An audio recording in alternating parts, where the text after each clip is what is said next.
Tebboune acte la fin de l'austérité en Algérie. Le président algérien Abdelmadjid Tebboune acte la fin de l'austérité en Algérie. Dans un contexte de reprise économique, l'Algérie choisit désormais de soutenir la consommation et l'investissement public plutôt que d'adopter des mesures d'austérité. Le président algérien Abdelmadjid Tebboune a fixé une position claire concernant cette question: l'austérité, c'est fini. Le 21 septembre 2025, lors d'une déclaration publique, le chef de l'État a mis fin aux spéculations sur la mise en œuvre d'une politique d'austérité dans le pays. Il a annoncé que l'Algérie ne poursuivra pas de mesures d'austérité, contrairement à ce qui avait été envisagé dans les années précédentes en raison de la baisse des revenus des hydrocarbures. L'Algérie, dont l'économie reste largement dépendante des exportations de pétrole et de gaz, a traversé une période difficile avec une réduction drastique des recettes liées aux matières premières. Cependant, face à cette situation, le président Tebboune a clarifié la position du gouvernement, indiquant que des alternatives étaient envisagées pour relancer l'économie nationale sans recourir à des politiques restrictives. Dans son discours, Abdelmadjid Tebboune a précisé que l'Algérie privilégierait désormais des politiques de soutien à la consommation et à l'investissement public. Plutôt que de réduire les dépenses publiques de manière sévère, l'État algérien mise sur une stratégie plus flexible qui cherche à stimuler la croissance tout en soutenant les secteurs clés. Le président a aussi souligné que l'objectif principal est de garantir la stabilité sociale et de préserver le pouvoir d'achat des citoyens. L'austérité, généralement associée à des coupes budgétaires, des hausses d'impôts ou des réductions des services publics, a eu des effets divers dans les pays qui l'ont adopté. Dans le contexte algérien, la crainte était que des politiques d'austérité pourraient aggraver les conditions de vie des citoyens, déjà affectés par l'inflation et les difficultés économiques. En conséquence, le gouvernement algérien a préféré opter pour une autre voie, afin de protéger les citoyens des effets négatifs potentiels d'une réduction de la dépense publique. Le président Tebboune a clairement indiqué que l'austérité, bien qu'envisagée à un moment donné, n'était pas de mise dans la politique économique actuelle du pays. Les priorités du nouveau gouvernement algérien. Avec l'annonce de la fin de l'austérité, le nouveau gouvernement algérien conduit par Sifi Grib a redéfini ses priorités économiques. La diversification de l'économie est désormais un objectif central, afin de réduire la dépendance aux hydrocarbures et d'élargir les sources de revenus. Abdelmadjid Tebboune a insisté sur l'importance d'investir dans des secteurs comme l'agriculture, l'industrie et les technologies pour préparer l'Algérie à un avenir économique plus diversifié et durable. Le président a également souligné que le soutien à l'investissement, tant national qu'étranger, serait crucial dans les années à venir.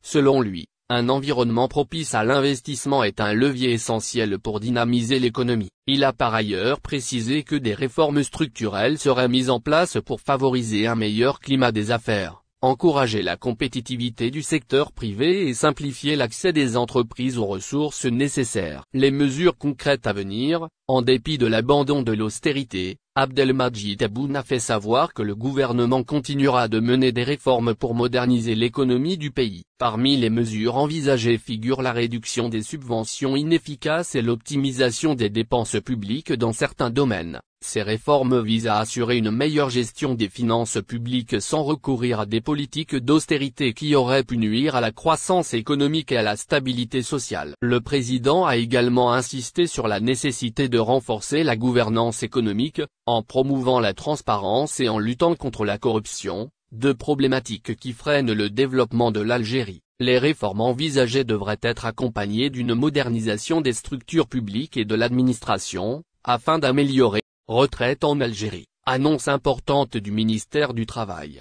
Le ministère du Travail, de l'Emploi et de la Sécurité sociale a rendu publique une décision majeure qui concerne directement des milliers d'enseignants en Algérie. Selon les informations rendues disponibles, le département ministériel a fixé à 7 le nombre de documents que doivent fournir les enseignants désireux de bénéficier de la retraite. Ces pièces administratives, qui doivent être déposées auprès de la Caisse nationale de retraite, permettent d'ouvrir droit à l'étude du dossier. Le traitement de chaque demande est prévu dans un délai maximum d'1 mois avant le lancement du processus de versement des pensions. Cette nouvelle étape marque une évolution attendue dans le domaine de la retraite en Algérie et s'inscrit dans le cadre d'un dispositif plus souple pour les personnels du secteur de l'éducation. Selon des sources informées et proches du dossier, la Caisse nationale de retraite accueille désormais les enseignants concernés par la retraite anticipée. Cette mesure découle d'un décret publié au Journal officiel et vise à encadrer la procédure pour qu'elle soit claire et transparente. Les travailleurs de l'éducation ont donc la possibilité de déposer leur dossier afin qu'il soit étudié et validé dans des conditions précises. L'annonce du ministère du Travail marque une étape cruciale dans la gestion administrative des carrières et met en avant la volonté d'accompagner le personnel éducatif dans cette phase importante de leur vie professionnelle. Les pièces constitutives du dossier sont détaillées et doivent être respectées dans leur intégralité. D'après les informations rapportées, les enseignants doivent fournir un relevé complet des services effectués tout au long de leur carrière,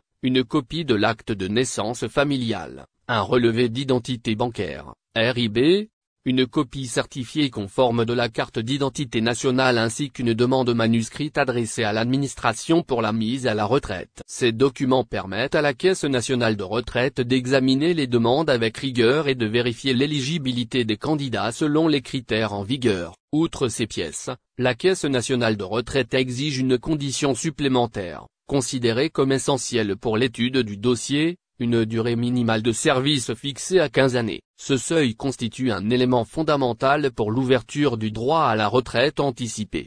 Une fois cette condition remplie, le dossier est examiné et peut aboutir à une approbation dans un délai d'1 mois. Les enseignants savent ainsi avec précision les étapes à franchir et les délais nécessaires avant de pouvoir bénéficier de leur pension. Concernant le déclenchement effectif du versement des pensions, il est précisé que cette étape n'intervient qu'après la présentation d'un document spécifique.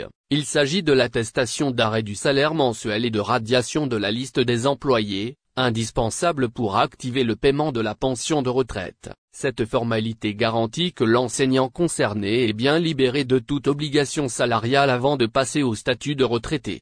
Le calcul de la pension obéit à des règles précises. Selon les indications communiquées, le montant est déterminé de manière classique sur la base d'un taux de 3% par année validé. Pour optimiser le montant, l'administration retient le meilleur salaire mensuel perçu durant les 5 dernières années ou encore le meilleur revenu enregistré sur 5 années choisies au cours de la carrière professionnelle. Cette méthode offre aux enseignants une certaine équité dans le calcul de leurs droits, en tenant compte des périodes les plus favorables de leur parcours. La décision du président de la République d'abaisser l'âge légal de départ à la retraite de 3 années dans le secteur de l'éducation nationale trouve ici toute son application. Sont concernés par cette disposition les enseignants, les professeurs, les surveillants généraux, les inspecteurs ainsi que les directeurs d'établissements scolaires, qu'il s'agisse du cycle primaire, moyen ou secondaire. Cette réduction de l'âge légal constitue un avantage supplémentaire pour ces catégories de personnel qui occupent une place centrale dans le système éducatif du pays.